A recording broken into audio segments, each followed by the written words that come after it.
Right, well this is a very big day. Last time we managed to get John's rotten old Range Rover to actually start, which was quite a moment. So the next obvious question is, does it actually drive? Now, John's memory of his Range Rover is rather rose-tinted to say the least, and apparently it drove into the garden. Well, whether it did or not, it's been standing there for a very long time before this very moment.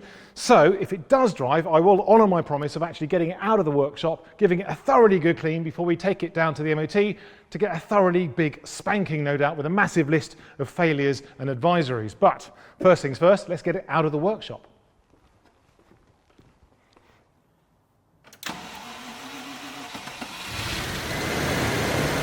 That does sound good.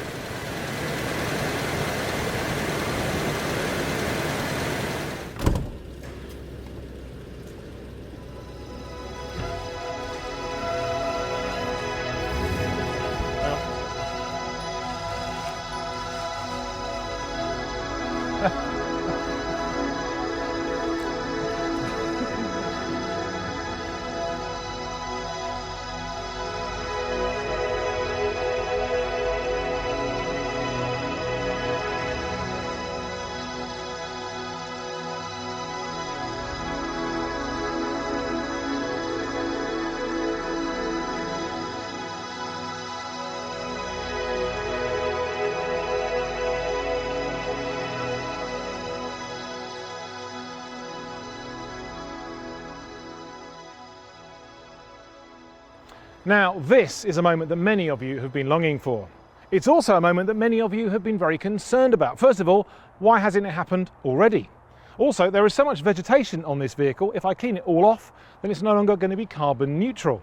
There are so many cobwebs on this vehicle that once they're gone, there'll be nothing holding the car together. In fact, there is so much rust that once that's actually fizzing away as we're washing it off, the car might actually dissolve completely, which might not be a bad thing, actually, thinking about it. Also, the fact that the doors don't shut also means that the interior is certainly going to get a wash, but that's no bad thing either. There's no getting away from it. This is going to happen. It's wash day for our Range Rover, and for that, I'm going to need some equipment. I need something a bit more sporty than that. That's more like it. But this car has got all kinds of things growing in it, so it's going to be quite toxic, so I need some proper protection. Right, let's do this.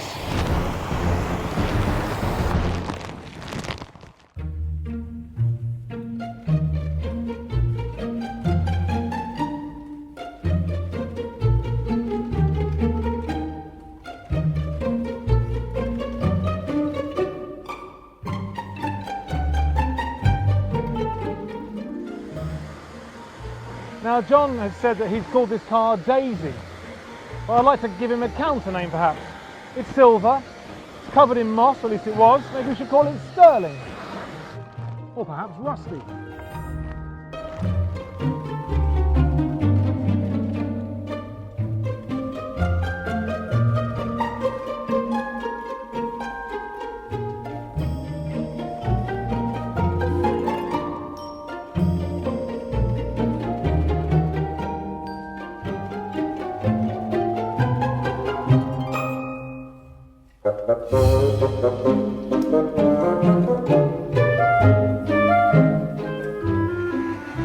Even more of John's vintage filth. He's a dirty, dirty boy.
Right, time to get deep into that grotty undercarriage.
Well, that is looking so much better. It almost looks respectable. One last bit and we're ready for the MOT.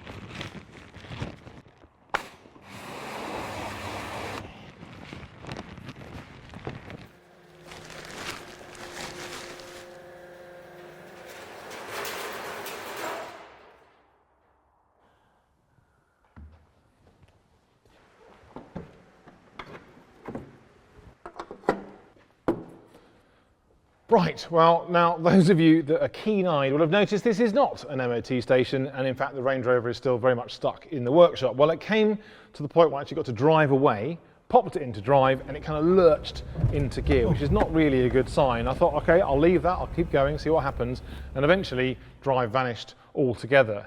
Now, I've had a quick chat with John, and it turns out he does have a sort of vague recollection that perhaps the gearbox might have had an issue the last time he used it. Now that was 12 years ago. It could be a catastrophic problem, or equally it could be the fact that there was a little minor issue, and then since then the hygroscopic fluid, the transmission fluid, that actually has been absorbing water for all of those years. Now obviously water has very different properties to the oil that should be in the gearbox, which is explain why it wouldn't necessarily work properly. So I'm going to try a little trick, just in case it gets us to the MOT station sooner rather than later. I'm going to drop out the oil while it's still a little bit warm, and I'm going to replace it with some brand new oil, put in a new filter, and just maybe that'll just give us a little bit more miles before we have to actually deal with the gearbox properly. But the other issue is once I was going, I then had to stop. And unfortunately, the pedal went pretty much straight to the floor, as you'd expect. I know the condition of the brakes is pretty poor, but I wasn't expecting to see any leaks just yet. Now, obviously, I've just topped up that fluid there, and you can see that the rear of the reservoir is actually still full of fluid. It's only the front that's now quite depleted, and obviously only just filled that up. So the issue must be that we have a leak. Now I noticed there was a little bit of a sort of a trail left by the car on the driver's side, so it looks like it's going to be the front driver's side wheel that's going to need attention. So I'll drop the fluid first from the gearbox, and then I'll start looking at the brakes, and hopefully we will get to the MOT station today, maybe.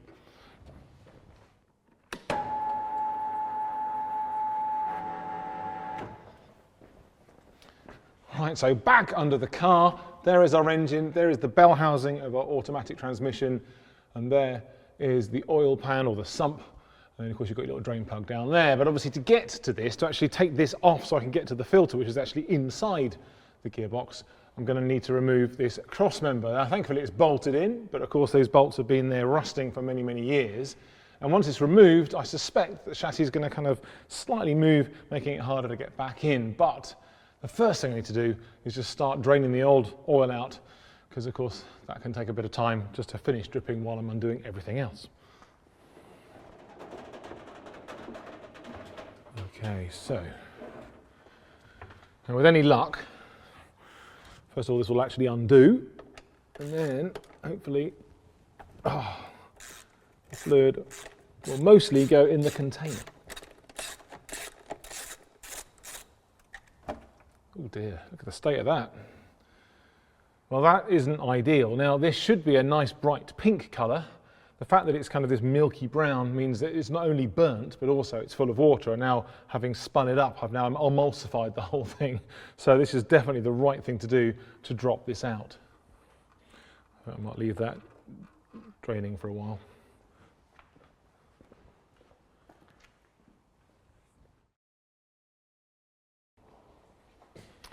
Wow, I cannot believe the state of that transmission fluid. Anyway, thank you very much for watching, and thank you for all your comments and questions. Please do keep them coming.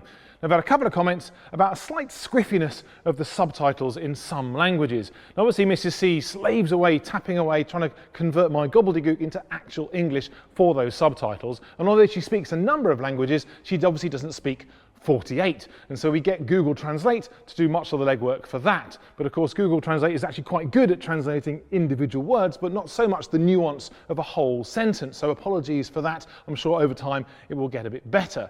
Now, to actually see your subtitles in the first place, just click on the CC icon. And then if you want to change the language that you see the subtitles in, then you can click on the settings, which is next to that.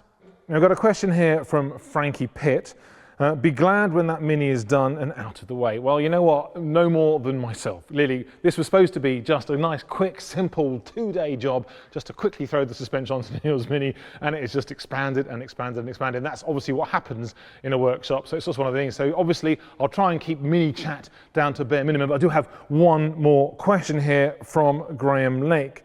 I've always wondered, when watching you do geometry setups, if you should in fact drive the car to settle it before measuring it. Well, it's a very good question. You absolutely should, because you need to make sure that the suspension is kind of relaxed position before you start doing any of those measurements. But that's exactly why we have these special plates that go underneath the tyres. So obviously when the car drops down, you can see the wheels move as the suspension kind of just finds its nice sort of base position. And then actually that's why they're there. So you don't have to drive it around before lifting it back onto the ramp to do all those adjustments. But that is what those plates are for. Now, I've got just one more question about the Mini, but I will keep this Mini stuff down to an absolute minimum, obviously, but I can answer this one around the back of the car. So this question is from Clive Williams. So does the spherical bearing have a grease point? Obviously, he's worried about the fact that because it lives inside the wheel arch, pretty much where all that road spray, the mud, the grit, dog eggs, road apples, all that kind of stuff is just going to be all over this. It might actually contaminate and sort of damage the bearings. But also, he said, as it sort of adds at the end, at least it ought to have some kind of rubber dust cover on each side. Well, interestingly, first of all, obviously our spherical bearing here actually lives kind of almost actually just past the inner wing lining there. So it's actually quite well protected from all of that stuff being flung off the wheels, but also just the very design of a spherical bearing keeps it nice and clean. So you imagine you've got your steel ball, first of all, then you've got the kind of the socket in there, and in between those two bits of metal is a liner. Normally it's kind of Teflon, nylon, PTFE, some kind of friction reducing material, but the tolerances are so good that actually it kind of keeps any dirt and grit out of that bearing surface. Now obviously over time, especially when you're rallying the car, you're going to sort of knock it and bump it, and perhaps eventually you get these small sort of flats forming on those surfaces, and that's when the grit could get in, and that's when eventually that bearing will degrade. But it should give you some many years of good service if you kind of look after them. Now when it comes to the question of whether this should have a grease point or grease nipple, well actually you could argue that adding grease could be detrimental, because of course then dirt and grit would be attracted to that grease, just making it even more likely to get inside that spherical bearing. So they're normally left dry, and that way they're going to stay cleaner for longer. Interestingly, when it came to the control arms, Neil did actually go for the rubber boot protective option when it came to those spherical rod ends. And so this way it just prolongs the life of those parts, because of course they're going to be more protected from the elements. Right, we've got just one more Mini question. Actually, it's more of a comment really from Keith Walker. Ed, getting a bit fed up with this Mini, back to the Range Rover please. Fair enough, I should get back to the Range Rover. But before I go, do remember to click subscribe if you haven't already, but also remember to ring that bell. Okay.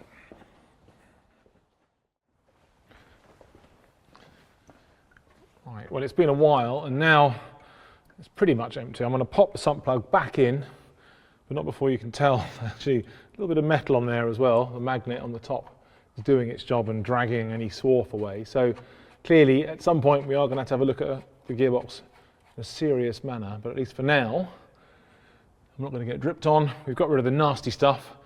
So now I've just got to quickly drop out this cross member, and then I can start undoing the sump itself.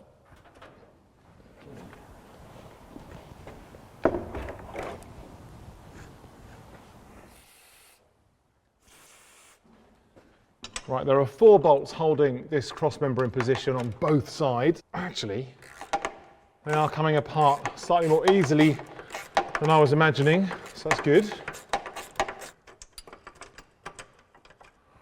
Right, this one's a bit more tricky to get to, so just pop that on there.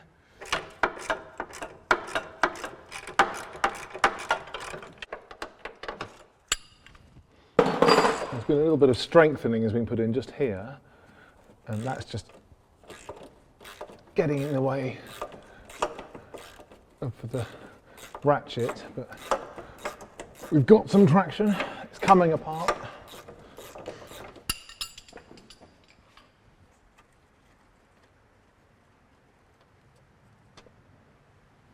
Right, so now it is time to gently coax this member away from the chassis. Now, it's obviously everything's undone and it's still kind of levitating, so we'll give it a bit of a tap.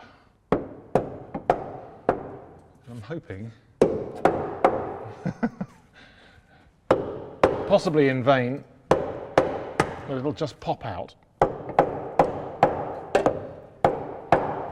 So as I suspected, at the moment the chassis is just kind of pinching it into position. So I'm just going to keep coaxing it. I'm going to try and pull down. What I might even do is get a ratchet strap, stand on that to sort of keep applying sort of a force down while tapping it. So just see how far I get.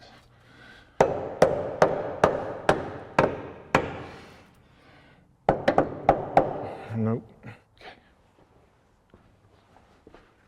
Right, so just going to pop this down here like so, connect it like that, make sure I've got a loop that just gives me just enough room. Get my foot in there, pop it on there like so, and then, okay, so let's give this a go. So, that's much better, you see. It's edging down. Oh, it is out. So now I can get to the sump. Right, so with the cross member out of the way, I can now start to remove things to get our sump out of the way to get to the filter, which I want to change. Now the first thing is this big nut here, and that's obviously for the filler pipe and where the little dipstick goes. Okay, there we go. So, a little bit of fluid may come out of here, so got my little bowl there. Actually, we're good, which is excellent. Just pop that there on the floor. So now the next thing is I can start going around all the bolts that actually hold the pan to the bottom of the gearbox.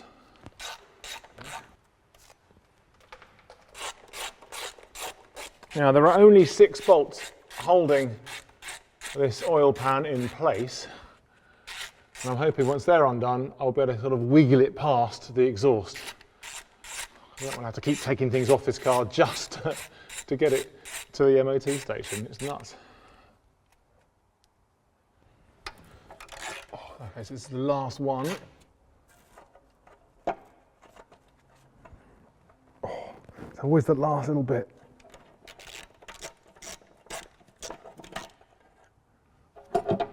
Okay, so that is the last one. Let's see if I can wiggle this out. Oh, it's going to be tight, you know. It's going to be tight.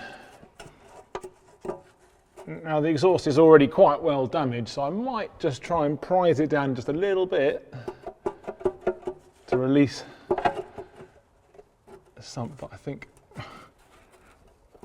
oh no, maybe. Oh, there we go.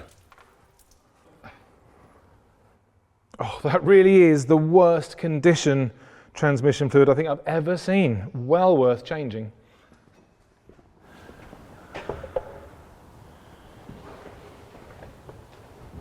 Right now, so we've got to our transmission oil filter, which is this square thing just here. It's only held on with 3 little screws, but unfortunately somebody's been here before and they've absolutely mashed them.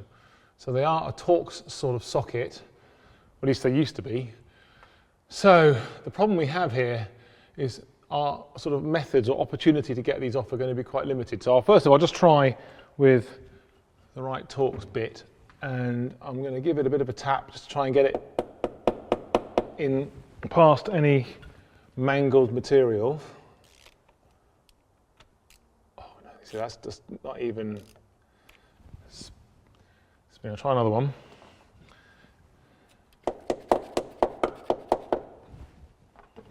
So the issue we have is if we try and cut these or grind them or whatever, then of course we're going to end up with really unpleasant swarf flying around the gearbox potentially, and that'd be very bad.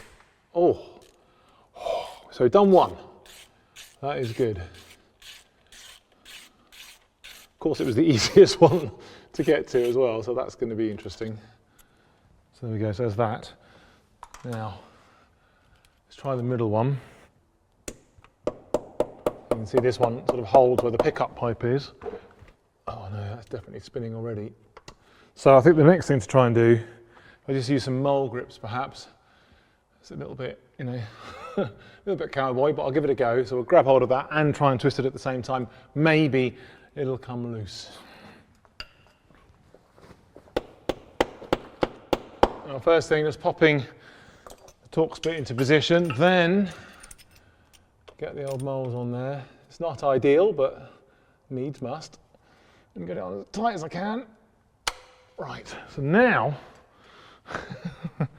also a little magic bit of impact driving at the same time on its lowest setting. Let's see what happens. Nope, nope, and nope. Just try one more with this. No, it's not liking it at all. So the thing is, after this, we're either going to have to try a bit of heat or even something more drastic than that.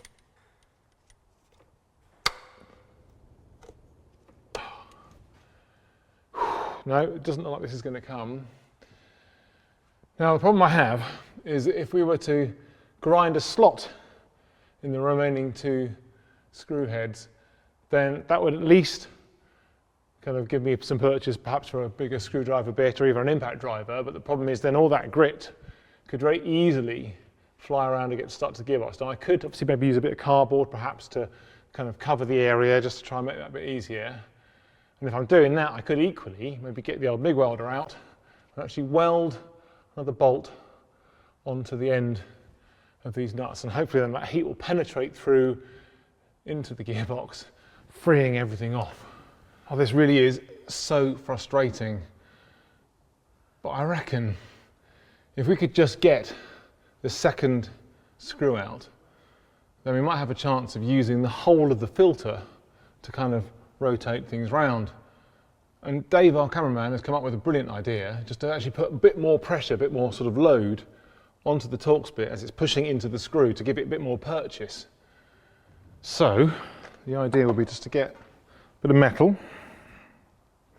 Got a trolley jack down here, and then also let's put in our socket like so, and then I'm just going to jack that up and effectively push it. So I'm starting to lift the whole car here, but right, so now, oh my word, look at that. He's only gone and done it. A round of applause for Dave. That is fantastic. So I'll just put that back over there.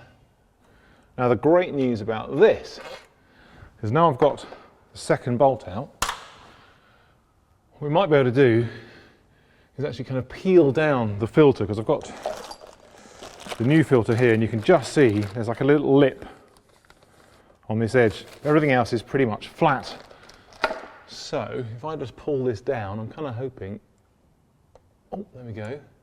Oh, so now I can actually rotate the whole of the filter around that sort of central point, and that's going to mean that that head is going to be moved within the thread, and of course that's also going to hopefully relieve things. So I might need a bit more pressure again. Right, so just going to pop in our Torx bit again, bring in the pole, add the pressure. So, okay, now I've got a lot of movement here. It's just got to be enough. I've got to try and pull that round at the same time as putting the socket. Oh, I think. Oh yes, look at that. Absolutely amazing. And that is really such a relief, because if this hadn't worked, I was then thinking about whether I'm filing some flats on the side, maybe grinding a slot in each of the heads. And of course all that means there's lots of grit flying around. Thankfully, we've had to manage to do this without compromising the gearbox in any way, which is quite wonderful. It's still really sticky though. And we're going to need some new bolts.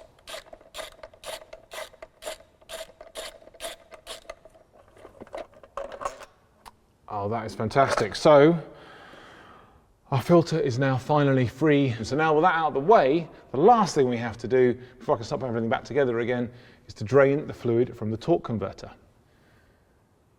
Now inside the bell housing is our torque converter. It's basically a big metal donut, and inside it are sort of 2 half cups full of little fins. And what connects them is a load of liquid, this transmission fluid. And the idea is that the engine is spins one of these discs, if you like, with all these vanes, and those vanes then slosh the fluid around, and that then drags the other impeller around, and that's what's actually powering the gearbox and eventually giving you drive. And that's what allows you, in fact, in an automatic transmission car, to sit at the traffic lights with your foot on the brake but still be in drive. And as soon as you then take your foot off the brake, you can feel that drag starting to pull the car along, and as you accelerate, obviously this disc is actually sort of spinning faster and faster, the fluid sloshing around faster and faster and dragging the other impeller around. Now the thing is, it's full of this liquid, and of course we know the liquid is bad, so I need to drain it out. They very handily give me a little tiny observation hole, if you like. I can undo those 3 bolts, hopefully that plate will come out, and then somewhere in there I'm going to have to spin the torque converter around. There should be another drain plug, but inside on this spinning thing. And then if I can get to that, undo it and drain it all out, then at least then we know that most of this horrible liquid is gone, and then we put in the new stuff, it's going to get pretty much everywhere. And it'd probably be worth flushing out at a later date, but just for now, just to get as much of the bad stuff out as possible would be no bad thing.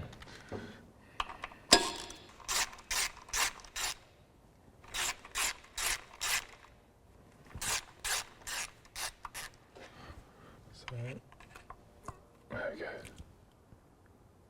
Aha. That's not what I was expecting. Ooh, there we go. Ugh. Wow. So, I've got like a biscuit of unpleasantness. So, that plug of dirt shows just how long ago this car was last looked at. Let's see what's inside. Right, so I've now put this big socket on the crank. And with a torch I can actually see the torque converter inside. So if I just kind of crank over the engine very slowly, I can see the torque converter spinning around inside. And I'm looking for a drain plug. Now it's possible, this is early enough that it doesn't even have a drain plug, but if it does, I'd love to get that nasty fluid out. Right, there are 3 lobes on the torque converter. And that's how it's attached to the flex plate, which is what an automatic car has instead of a flywheel. So it's literally a plate that flexes with a ring gear on the outside so you can actually start the vehicle. So it's kind of easy to know. I think that's number 2. Looks like maybe number 3. So there isn't, it seems, a drain plug on here, which is kind of good and bad news. Basically, it'd be really lovely to get all that horrible old fluid out of here, but clearly that's not going to happen.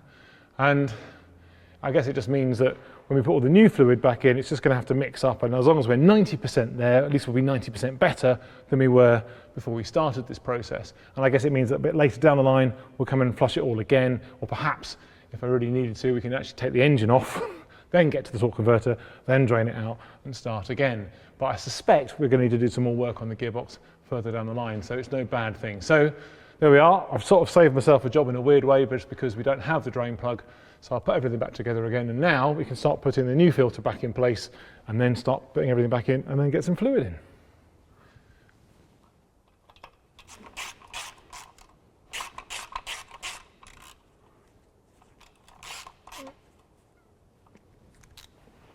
Right, so this is our new oil filter. It's quite a simple affair, really. Now the first thing I need to do is just take off that pickup pipe from the old one, pop it over to the new one. It's very simple. Again, it just twists off. It says, there we go. And it's all fine. And then as you can see, there's a little O-ring just inside there. So we've got a new one of those there. And I've got a little bit of oil just to wet that nicely. And then make sure that it's going to seal okay. because after all, you need the fluid whizzing around the gearbox without any issues. So you want a nice seal on all the bits that are going to be sucking and blowing it about that gearbox. Right, so that's into position now. Tiny bit more transmission fluid just to be absolutely sure. And I can pop that into place, and then I've got a little spacer, mustn't forget. Pop that over there, like so. Now the only other thing I need to do is, you notice on this side, where it's all rather manky, where that connector goes into the gearbox itself, into the valve body, there's another O-ring right there. So again, I'm just going to give that a little bit of fluid all the way around. Just gives it a better chance of sealing. We'll just pop that on there, like so. So now that should seal nicely when it goes back into the gearbox. Also got some new bolts, so ready to go.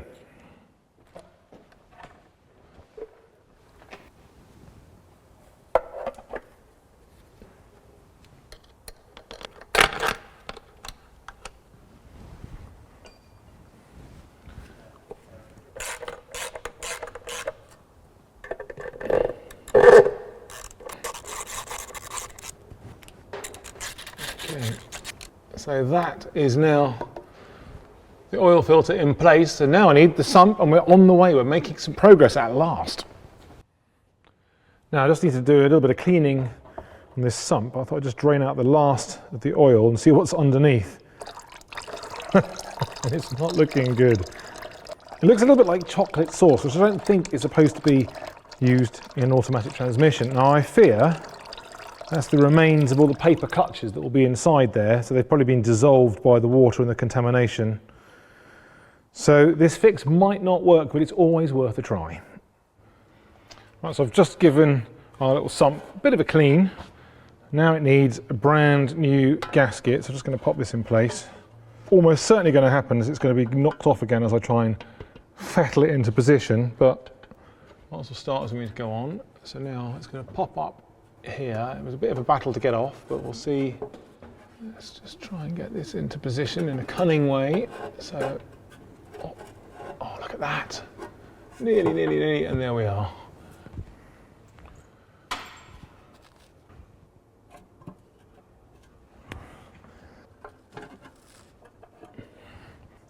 Now they're actually quite clever little clamps. You can see they're sort of unequal length on either side of the screw. The short side goes actually onto the pan, the long side goes onto the gearbox itself, and that way it stops the seal getting too crushed. Obviously, you're still going to torque it up correctly, but still, it's quite a smart idea. Right, at least now all the threads have just been a little bit started, so I can now just go around very slowly, doing up with a ratchet. But I'll just do a few turns on each just to get them into the right position. And just be mindful all the time that the seal is going to end up in the right position. Actually, the clean metal on the gearbox is helping me with that.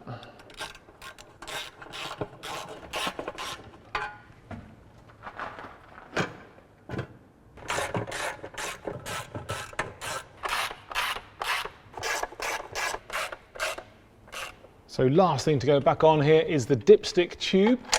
Nice big nut here, and then once this is done up, we can go onto the top side and fill up the gearbox with some new transmission fluid. And then I guess the question will be, has this actually worked? Was all this effort worthwhile? Wonderful. Now before I put the cross member back in, I thought I'd just give the chassis rails on either side a bit of a clean, just to get rid of the worst of that mud, because I think it's going to be a bit of a struggle.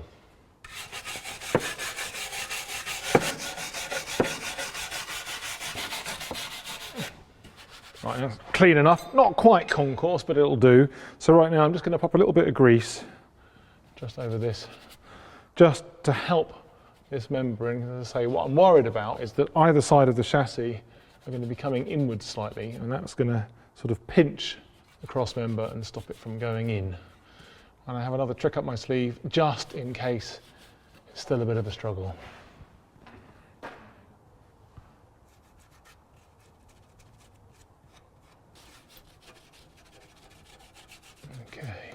here goes. Found another secret stash of John's vintage filth.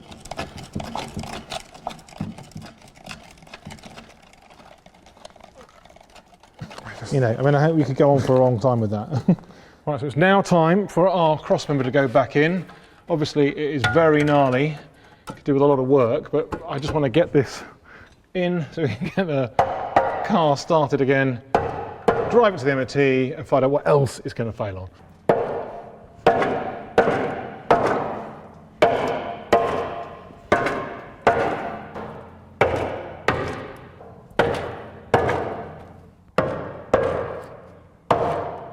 Not get a bolt anywhere near in, it's not far off. There we go, one in. There we go. So we've now got 2 bolts in position, so at least I can now start tightening things up.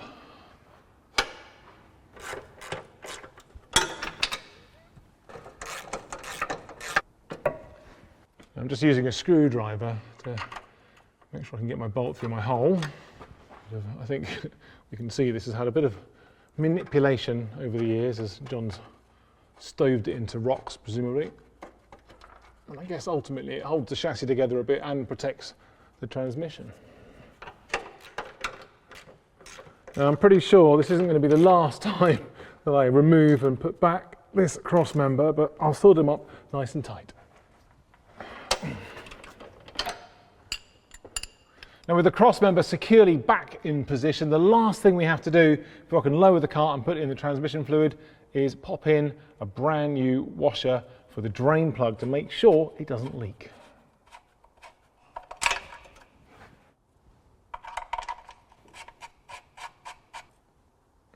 Lovely.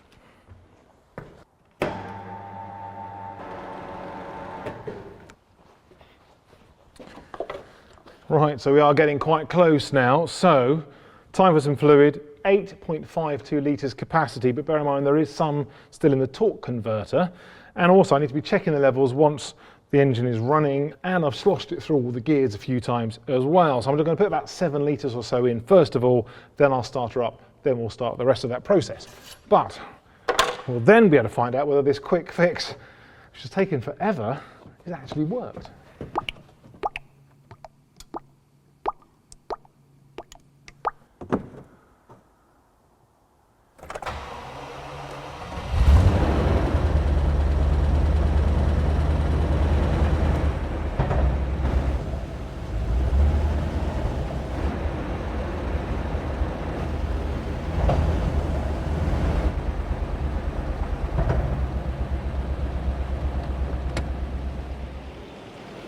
Right, well that's really exciting. The wheels are turning in all of the gears and it's a much smoother transition, so it could be that this quick fix is actually going to be good enough to get us to the MOT station. Just going to check the fluid.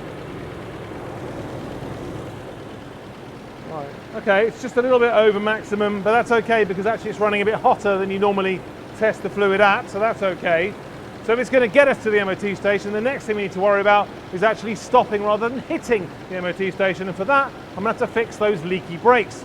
And that is a job for another day. Thanks for stopping by the workshop. If you enjoyed the video, even just a little bit, then click like. If you hated it, well then click like 3 times. Also remember to leave your thoughts and your questions in the comments. And obviously we'd love to see you again soon, so please remember to click subscribe if you haven't already, and click the bell for notifications of when the next video is published, or when I have some intriguing news.